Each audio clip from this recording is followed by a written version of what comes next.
భారత్లోని అన్ని ఛానల్స్ ను ఆంధ్రదేశంలో ప్రసారం చేస్తున్న ఏకైక network city cable. Welcome to city cable news bulletin. ముందుగా హెడ్లైన్స్. ఒకే ఈతలో 7 మేకపిల్లలు.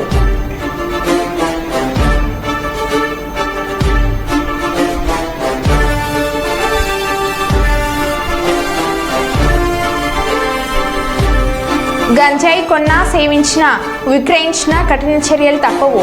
ఎస్పీ అఖిల్ మహాజన్.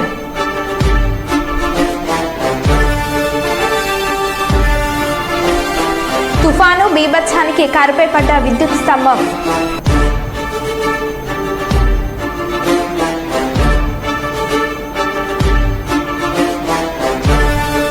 శీతల పండుగను అందరం ఒకే రోజున జరుపుకుందాం. జాతీయ ఐక్యతను చాటుదాం. డాక్టర్ నెహ్రూ రాథోడ్.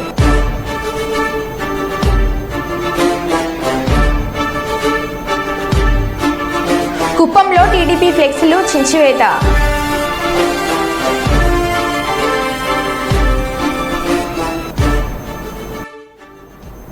ఇక వివరాల్లోకి వెళ్తే, మహబూబాద్ జిల్లా కేంద్రంలోని 23వ వార్డు మిలిటరీ జర్నలిస్ట్ ఎన్జీఓ కాలనీలో ఉన్న గిరిజనులు గోర్ సంప్రదాయ రీతిలో వనభోజన కార్యక్రమం ఘనంగా నిర్వహించారు.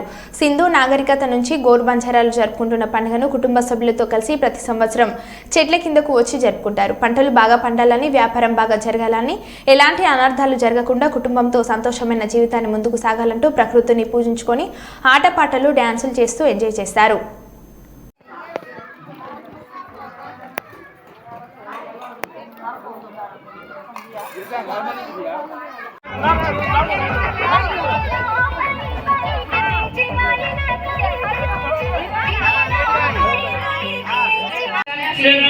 बड़ी विनती कर रहा हूँ अपन मात्र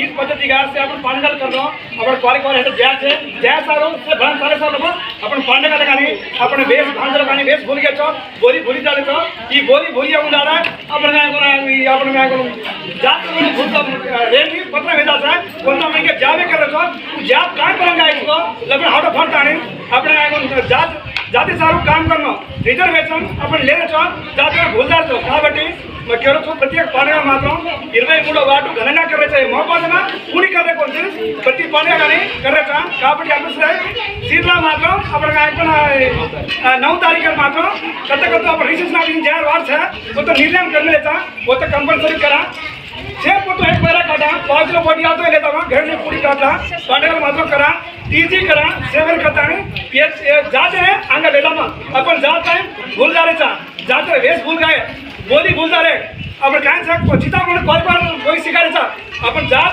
कहीं जात सोरेश्री जात दूधश्री जात सेवलाल केमल है वो सेवलाल महाराज बातें पकड़ेंगे अपना चाल लो मेरा में आज आपकी चुटकोटी अपन से एक वेतन से सेंड क्यों भाई तब से खाली भी हो फिर भी हो लफान के सामने बात कर चुका एक का बातें कर रहा 23 वार्ड अपन टांडवा एत्तुकोनी अपन घरे तक बढ़िया आंबे కాబట్టి આપણે ટાણો करना आता है ये केटानी में विनती कर रहा हूं मारवाड़ी से जय सो यो मेरा मां याड़ी की जय जोड़ी के जरा రాజన్న సిరిసిల్ల జిల్లా వేములవాడ పోలీస్ స్టేషన్లో జిల్లా ఎస్పీ అఖిల్ మహాజన్ మీడియా సమావేశం నిర్వహించారు. ఈ నెల 1వ తేదీ నాడు వేములవాడ బస్టాండ్ పరిధిలో సుమారు 14 కిలోల నిషేధిత గంజాయిని తరలిస్తున్న ఒడిశా రాష్ట్రానికి చెందిన పూర్తి బీర్షా అను నిందితుడిని అరెస్ట్ చేసి ఈరోజు మీడియా సమక్షంలో చూపుతూ రిమాండ్కి తరలించారు. ఎస్పీ మీడియాను ఉద్దేశించి మాట్లాడుతూ జిల్లాలో గంజాయి నిర్మూలనకు పటిష్ట చర్యలు తీసుకోవడం జరుగుతుందని, గంజాయి నిర్మూలనలో ప్రతి ఒక్కరూ భాగస్వామ్యం కావాలని, గంజాయి కొన్నా, సేవించిన, రవాణా చేసిన, విక్రయించిన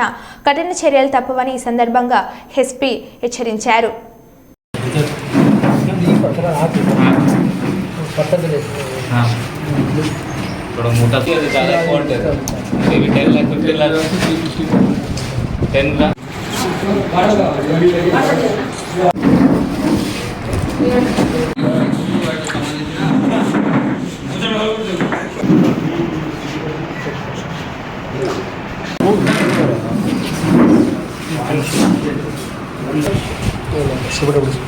अंत सामोसा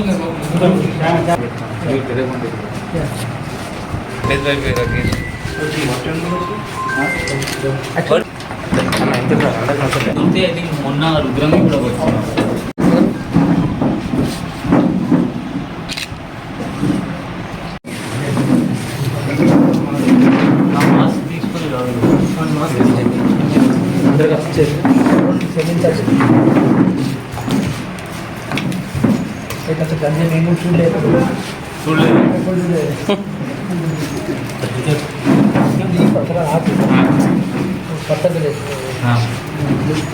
थोड़ा मोटा सा रहता है उसको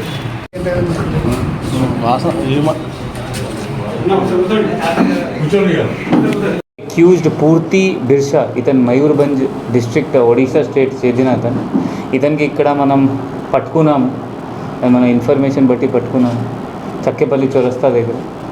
ఇతను చెకింగ్ చేస్తే మనకి దాదాపు 14.59 kgs ganja worth 3 lakh rupees దొరికింది ఇతని దగ్గర. ఇతనికి మొత్తం ఇంటరోగేషన్ చేస్తే ఇతను ఆల్రెడీ ఛత్తీస్గఢ్ పోలీస్లో 2016లో రిమాండ్ అయ్యారు. ఇక్కడ మన జనరల్గా కూడా 2 సార్లు ఇంతకుముందు వచ్చారు.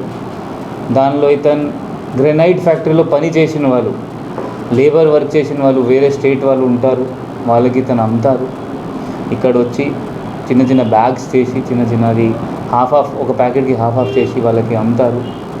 ఆ గాంజాయి అలవాటు అంటే వీళ్ళకి ఫస్ట్ అలవాటు ఇస్తారు, కొంచెం ఫ్రీగా ఇచ్చి, దాని తర్వాత వాళ్ళు అలవాటు అయిన తర్వాత వీళ్ళు ఇతనికి అడుగుతారు. అదే ఇన్ఫర్మేషన్లో ఇతనికి పట్టుకున్నాము మనం. ఇప్పుడు ఇతను పెద్ద గాంజా దొరికింది అంటే ఇతను 100% పీడీ యాక్ట్ కూడా ఎలిజిబుల్ అవుతారు, అది పీడీ యాక్ట్ కూడా పెడతాము మనం. దాని తర్వాత అందరితో మీ చిన్న పిల్లలు గాంజాయి తాగుతారు, అది వాళ్ళకి మంచి కాదు. మీకు ఇన్ఫర్మేషన్ ఉంటే ఇది మీరు వాళ్ళకి కాపాడుకోవాలి. మీ చేతిలో కావట్లేదు అంటే మన 100 డయల్ చేసి మన ఇన్స్పెక్టర్కి, ఎస్ఐకి చెప్పండి, డిఎస్పీ చెప్పండి, మనం కౌన్సిలింగ్ ఇస్తాము వాళ్ళకి. మన దగ్గర 2 సైకాట్రిస్ట్ గవర్నమెంట్ హాస్పిటల్లో, ఇంకా 2 మనం ప్రైవేట్ వాళ్ళ సైకాలజిస్ట్ కూడా పెట్టుకున్నాము. మనం ఒక డ్రగ్ కౌన్సిలింగ్ సెంటర్, వాళ్ళకి ఎక్కడ కూడా కౌన్సిలింగ్ ఇప్పిస్తాము. ఎందుకంటే ఒకసారి అలవాటు అయిన తర్వాత తీసేయాలి, కొంచెం టైం పడుతుంది, దానికి మన ప్రొఫెషనల్ హెల్ప్ అవసరం పడుతుంది. సో మీ పిల్లలు ఏం చేస్తున్నారో, ఏ చేతి దారికి పోతున్నారు, మంచి దారికి పోతున్నారు, అది మనం చూసుకోవాలి. దాదాపు ఒక లాస్ట్ వారంలో మనం దాదాపు 5-6 కేసెస్ చేసాము గాంజాయి పైన. నిన్న మన సిరిసిల్లలో కూడా 4 kg గాంజా పట్టుకున్నాము. అది కాకుండా నిన్న చందుర్తిలో కూడా 100 grams గాంజాయి దొరుకుతున్నాయి. అది కూడా పిల్లలు తాగుతున్నారు ఎక్కువ మంది. దాంతో భవిష్యత్ వాళ్ళ తర్వాత ఫ్యూచర్లో వాళ్ళ కెరియర్ ఖరాబ్ అవుతుంది, అమ్మ నాన్నకి చూసుకోవడానికి వాళ్ళ పరిస్థితి ఉండదు. ఎందుకంటే ఇప్పుడు మనం యాక్షన్ తీసుకోవాలి. ఇప్పుడు మనం తీసుకోపోతే మన పిల్లలు ఫ్యూచర్ మొత్తం ఖరాబ్ అవుతుంది, మన చేతి దారికి వాళ్ళ పోతే మనది ఫ్యూచర్ ఖరాబ్ అవుతుంది. సో మీ ప్రెస్ మిత్రులతో అదే మనవి, మీరు కూడా ఎక్కడైనా ఊరులో పోతే మీకు కూడా ఇన్ఫర్మేషన్ ఉంటే మనకి చెప్పండి. వాళ్ళ ఏ ఏరియాలో, ఏ గల్లీలో, ఏ వీధిలో కొంతమంది పిల్లలు లాగా వాళ్ళ తాగుతారు. సో మనం 100% అక్కడ రేట్ చేస్తాము. ఇప్పటి నుండి అంటే లాస్ట్ 2 weeks నుండి మనం ఎవ్రీ వీక్ మన దగ్గర గాంజాయి డాగ్ ఉన్నారు, అతనికి కూడా మనం రెగ్యులర్గా పాన్ డబ్బాలు ఉంటే మన పాత వాళ్ళ ఒఫెండర్స్ ఉన్నారు, వాళ్ళ దగ్గర పంపిస్తున్నాం. సో దట్ వాళ్ళు మళ్ళీ తాగుతున్నారు అంటే అది పట్టుకుంటాం మనం, వాళ్ళకి కౌన్సిలింగ్ చేస్తున్నాం, వాళ్ళ ఫ్యామిలీ మెంబర్స్ కూడా కౌన్సిలింగ్ చేస్తున్నాం. Thank you. పెద్దపల్లి జిల్లా ధర్మారం మండల కేంద్రంలో నూతనంగా నిర్మించిన ప్రాథమిక వ్యవసాయ సహకార సంఘం మరియు షాపింగ్ కాంప్లెక్స్ ను ప్రారంభించిన ప్రభుత్వ విప్ ధర్మపురి ఎమ్మెల్యే అడ్లూరి లక్ష్మణ్ కుమార్. ఈ కార్యక్రమంలో మండల పార్టీ నాయకులు, కార్యకర్తలు పాల్గొన్నారు.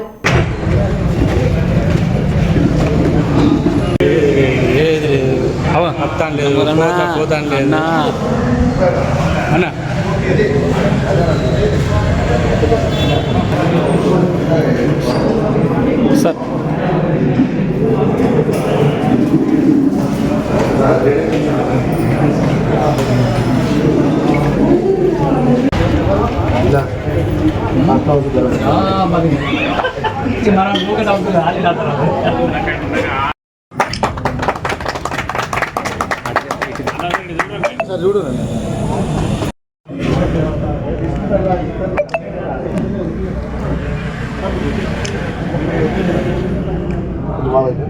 కొంచెం జరగండి బాబాయ్ కొంచెం. సార్ వస్తుంది.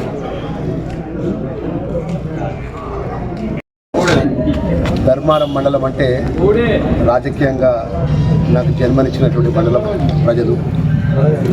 ఈరోజు మా గౌరవ సోదరి మణి శ్రీజు గారు, మిత్రుడు సుమేల్ చైర్మన్ గారు, వారి పాలక వర్గము, అదేవిధంగా గౌరవ మా సోదరు ఎంపీటీసీ సోదరిమణులు స్థానిక ఎన్నికలకు ఎన్నుకోబడ్డటువంటి అందరూ కూడా నూతనంగా ఇక్కడ శాసనసభ్యులుగా గవర్నమెంట్ విప్పుగా ఉన్నారు. ప్రభుత్వ కార్యక్రమంలో భాగంగా ఈరోజు ప్రాథమిక సొసైటీ ద్వారా ఒక షాపింగ్ కాంప్లెక్స్ ఏర్పాటు చేసుకున్నాం. అది ప్రారంభం చేయాలని చెప్పేసి, అదేవిధంగా కేంద్ర ప్రభుత్వం ద్వారా దీన్ దయాల్ అనే ఒక ప్రత్యేకమైన నగదు బహుమతి 25 లక్షల రూపాయలు ఇచ్చింది. అది భవిష్యత్ తరాలకు కూడా మండల ప్రజా పరిషత్కు ఒక ఆర్థికంగా ఒక అండగా ఉండే విధంగా 25 లక్షల రూపాయలు సుమారు 30 లక్షలతో షాపింగ్ కాంప్లెక్స్ ఒకటి కట్టడం కూడా జరిగింది. మరి దీనికి ఏదైతే ఆర్థికంగా సహకరించినటువంటి నిధులు తీసుకొచ్చే విషయంలో కూడా ముందు వరుసలో ఉంటారు విషయాన్ని తెలియజేసుకుంటూ, మొన్ననే మీ అందరికీ తెలుసు రాష్ట్ర ముఖ్యమంత్రి గారు రాజరపల్లికి వచ్చినప్పుడు ఇక్కడ పత్తిపాక రిజర్వాయర్ గురించి వారి దృష్టికి తీసుకెళ్ళడం జరిగింది. ఎందుకంటే మనమంతా కూడా ధర్మపురి నియోజకవర్గం అంతా కూడా 90% రైతు కుటుంబాలు రైతు మీద ఆధారపడేటువంటి వృద్ధులేస్తే ఏదో విధంగా రైతు కుటుంబం పరంగా ఉన్నటువంటి కుటుంబాలు కాబట్టి సాగునీరు కోసం శాస్త్ర పరిష్కారం కోసం గతంలో ఎన్నో సంవత్సరాలకు వెళ్ళి పత్తిపాక రిజర్వాయర్ పత్తిపాక ప్రాజెక్ట్ అనేది పెండింగ్ విషయాన్ని ముఖ్యమంత్రి గారి దృష్టికి తీసుకున్న వెంటనే అది అతి తొందరగా శాంక్షన్ అయ్యే విధంగా ఆదేశాలు మౌలికమైన ఆదేశాలు ఇవ్వడం జరిగింది. మొన్న నేను మా జిల్లాకు సంబంధించిన మంత్రివర్యులు శ్రీధర్ బాబు గారి యొక్క నేతృత్వంలో నేను గౌరవ శాసనసభ్యులు పెద్దపల్లి విజయరమణారావు గారు, అదేవిధంగా మిత్రులు రామగుండం శాసనసభ్యులు రాజ్ ఠాకూర్ గారు మేము అందరం కలిసి ఈ పత్తిపాక రిజర్వాయర్కి సంబంధించిన పనులు మొదలు పెట్టాలని చెప్తే తక్షణమే సర్వేకి సంబంధించినటువంటి అధికారులకు ఎన్నో ఇరిగేషన్ అధికారులకు ఉత్తమ్ కుమార్ రెడ్డి గారు ఆదేశాలు ఇవ్వడం జరిగింది. అతి త్వరలో ధర్మారం మండలానికి సంబంధించి చివరి ఆయకట్టు వరకు నీళ్ళు వచ్చే విధంగా ఇక్కడ ఉన్న ప్రజల యొక్క రైతుల యొక్క అభిప్రాయం మేరకు ఇక్కడ ఉన్న అన్ని వర్గాల ప్రజలను కలుపుకొని చివరి ఆయకట్టు వరకు నీళ్ళు తీసుకొచ్చేంత వరకు నేను నా యొక్క ఏదైతే ప్రభుత్వంలో ప్రతినిధిగా ఉన్నటువంటి మీ శాసనసభ్యులుగా నా బాధ్యత నిర్వర్తిస్తాను విషయం. గాలివానల బీభత్సవానికి నేల కొరిగిన బ్రిడ్జి. టేకుమట్ల మండలం గర్మిల్లపల్లి మహాముత్తారం మండలం ఓడేడు గ్రామాల మధ్య మానేరు నిర్మాణంలో ఉన్న బ్రిడ్జి గడ్డల్లో గాలివాన బీభత్సవానికి రెండవసారి నేల కూలాయి. ఒకసారిగా గాలివాన బీభత్సవం సృష్టించింది. దీంతో మానేరుపై నిర్మాణంలో ఉన్న బ్రిడ్జికి సంబంధించిన 17-18 పిల్లర్ల మధ్య ఉన్న గడ్డర్లు 4 ఒక్కసారిగా కుప్పకూలాయి. సంఘటన స్థలంలో ఎవరు లేకపోవడంతో పెను ప్రమాదం తప్పింది.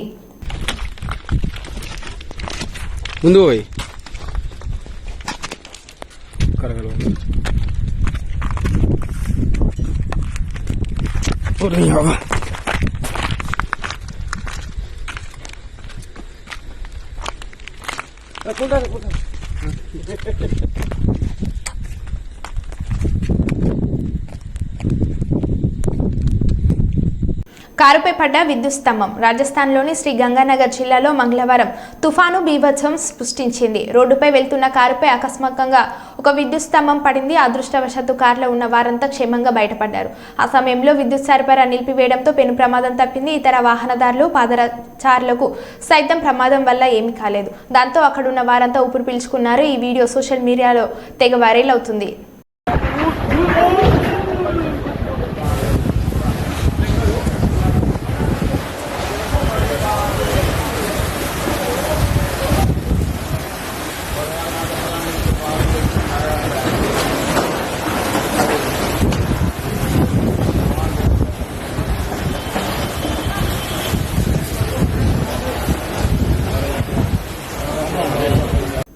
మహబూబాద్ జిల్లా కేంద్రంలోని కార్తిక్ హాస్పిటల్లో సేవాలాల్ సేన రాష్ట్ర కో కన్వీనర్ వెంకన్న నాయక్ అధ్యక్షతన జరిగిన కార్యక్రమంలో డాక్టర్ నెహ్రూ నాయక్ ముఖ్య అతిథిగా పాల్గొన్నారు.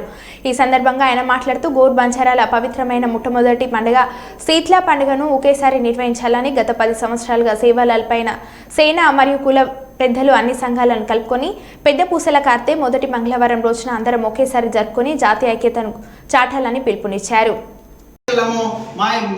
మమ్మల్ని మీరు కొలిచి మా యొక్క బలిదానం కనుక ఇస్తే మేము శాంతిస్తాము, ఆ యొక్క పశు సంపదను కాపాడుతామని చెప్పేసి ఆనాడు పెద్ద మంచి కళలో రావడంతో అప్పటి నుంచి ఇప్పటి వరకు మా యొక్క బంజారా సంస్కృతి సాంప్రదాయాలను కాపాడుకుంటూ ఇప్పటి వరకు ఆ యొక్క ఆనవాయితీ ప్రకారంగా మేము పండుగను జరుపుకుంటున్నాం. కాబట్టి ఈ సంవత్సరం జూలై 9న అందరూ కూడా భారీ సంఖ్యలో ఈ పండుగను విజయవంతం చేయాలి, ఒకే రోజు జరుపుకోవాలని చెప్పేసి మేము ఈ యొక్క గోర్బంజాలో ఉన్నటువంటి సర్పంచ్లకు కానీ, మరి ఎంపీటీసీలకు కానీ, ప్రజాప్రతినిధులకు కానీ అందరూ కూడా ఒకే రోజు జరుపుకోవాలని అన్ని ప్రజా సంఘాలకు కానీ అందరినీ విజ్ఞప్తి చేస్తూ ఉన్నాము.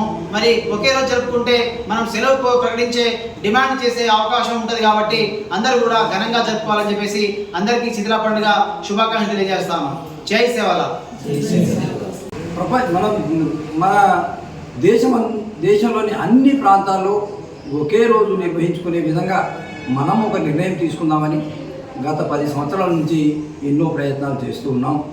ఇక్కడి మరి అన్ని సంఘాలు మరి దీనికి ప్రోత్సహిస్తూ ఉన్నాయి. అదేవిధంగా కుల పెద్దలు కూడా చాలామంది ప్రోత్సాహం ఇస్తూ మరి ఒకే రోజు నిర్వహిస్తూ రావడం జరుగుతూ ఉంది. అయితే ఇప్పటికీ ఏదో విధంగా కొంచెం డిస్టర్బెన్స్ అనేది జరుగుతూ ఉంది. మనం కనుక ఒకే రోజు నిర్ణయించుకున్నట్లయితే అదేవిధంగా తీసి పండుగని ఒకే డేట్లో లేకపోతే ఒకే కాలంలో నిర్ణయించుకున్నట్లయితే ప్రభుత్వం మీద ఒత్తిడి పెరుగుతుంది. ప్రభుత్వం దాన్ని గుర్తించే వీలుంటుంది. ఒకసారి ప్రభుత్వం గుర్తించినట్లయితే ఆ సంస్కృతి సాంప్రదాయాల్లో వాటిని మరి పాఠ్యాంశాల్లో కూడా చేర్చే ఛాన్సెస్ ఉంటాయి. ఒకసారి ఆ విధంగా జరిగినట్లయితే మనం నిర్వహించుకునే రోజుల్లో ఏ విధంగానైతే మిగతా పండగలు అన్ని జాతులై అదేవిధంగా మిగతా మతాల పండుగలు ఏ విధంగా అయితే ఉన్నాయో వాటిని గుర్తించి ఏ విధంగా అయితే సెలవులు ఇస్తూ ఉన్నారో మన పండుగలకు కూడా గుర్తించి సెలవులు ఇచ్చే ఛాన్స్ ఉంటుంది. కాబట్టి అందరూ కలిసి ఒకే శీతల పండుగనైతే ఒకే నాడు, తీజ్ పండుగనైతే ఒకే కాలంలో మనం నిర్వహించుకోవాల్సిన అవసరం ఉంది. అయితే ఈ శీతల పండుగని మరి వెంకన్న చెప్పినట్టు మనము మన పెద్ద పుషాల కార్తెలో ఎన్ని మంగళవారాలు అయితే వస్తాయో, మొదటి మంగళవారం, రెండవ మంగళవారం, ఒక్కోసారి మూడవ మంగళవారం కూడా వస్తుంది. సో ప్రజలు ఆ విధంగా వేరే వేరే మంగళవారంలో నిర్వహించుకునేవారు. కానీ ఏదో విధంగా మనం మంగళవారమే కదా నిర్వహించేది.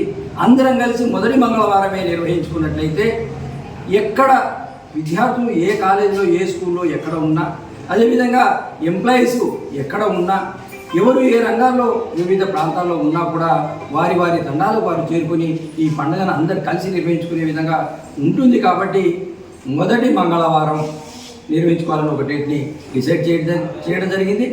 జూలై మాసంలో మొదటి మంగళవారం 9వ తారీఖు వస్తుంది. కాబట్టి ఈ సంవత్సరం 9 జూలై 2024 నాడు మనము శీతల పండుగను నిర్వహించుకుంటున్నాం. అదేవిధంగా తీజ్ పండుగ డేట్లను తర్వాత ప్రకటిస్తాం.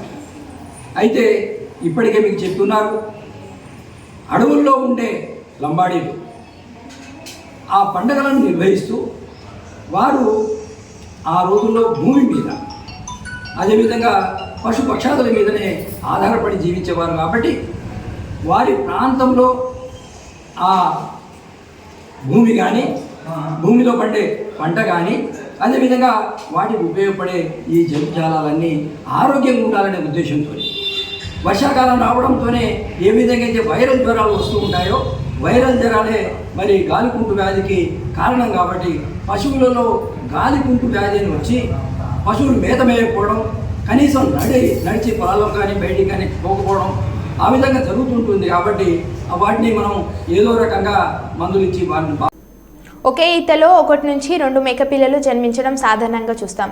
ఆపై 3 జన్మించడం చాలా అరుదు. కానీ ఈ మేకపిల్ల గతంలో 3 పిల్లలకు జన్మనివ్వగా ఈసారి ఏకంగా 7 పిల్లలకు జన్మనిచ్చింది. ఈ అరుదైన ఘటన మహబూబాబాద్ జిల్లా మరిపేడ మండలం చిర్లంచెల్ల గ్రామంలో చోటు చేసుకుంది. రైతు రేఖ వెంకన్నకు చెందిన మేక నిన్న సాయంత్రం 7 పిల్లలకు జన్మనిచ్చింది. అవి అన్ని పిల్లలు ఆరోగ్యంగా ఉన్నాయని చెబుతూ ఇన్ని పిల్లలు పుట్టడంతో ఆనందాన్ని వ్యక్తం చేశారు రైతు. ఇందులో 3 పోతు పిల్లలు కాగా 4 గొదుములు ఉన్నట్లు రైతు తెలిపాడు. నిమ్మక పాటలు ఇట్లా ఇట్లా ఇటొచ్చి కూర్చో ఇటొచ్చి ఒక పిల్లలు పట్టుకుని సరళగా పట్టుకోండి పిల్లలు బట్టి తెచ్చినట్టు పెట్టి చెయ్యి పెట్టి అటు ఇట్లా కూడిపినట్టు అట్లా కూర్చో ఇటు కూర్చో అట్లా కూర్చొని ఇట్లా కూడి కూడా అట్లా అట్లా పెట్టు అంతే. కూర్చోను మంచి మంచి కూర్చొని తిరుగు అయితే మీరు కూర్చోరట్లేదు ఇటు చూడు చూడక్కలేదు లేదు చీకి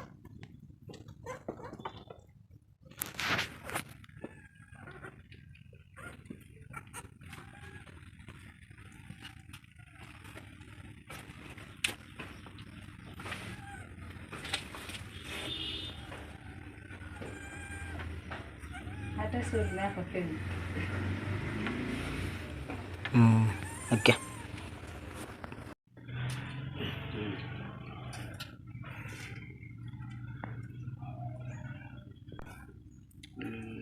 రెండో మూడో పెద్దది అనుకున్నాము. సరే మా అదృష్టాన్ని మంచిగా విడిపించింది. సరే దానికి ఏమన్నా కొద్దిగా సహకరించే ఉపాయం అయితే చేయాలి మీరు.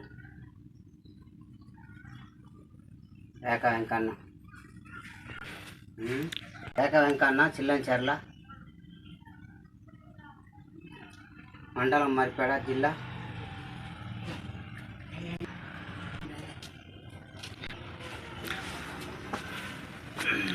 ఇట్టా లేకపోతే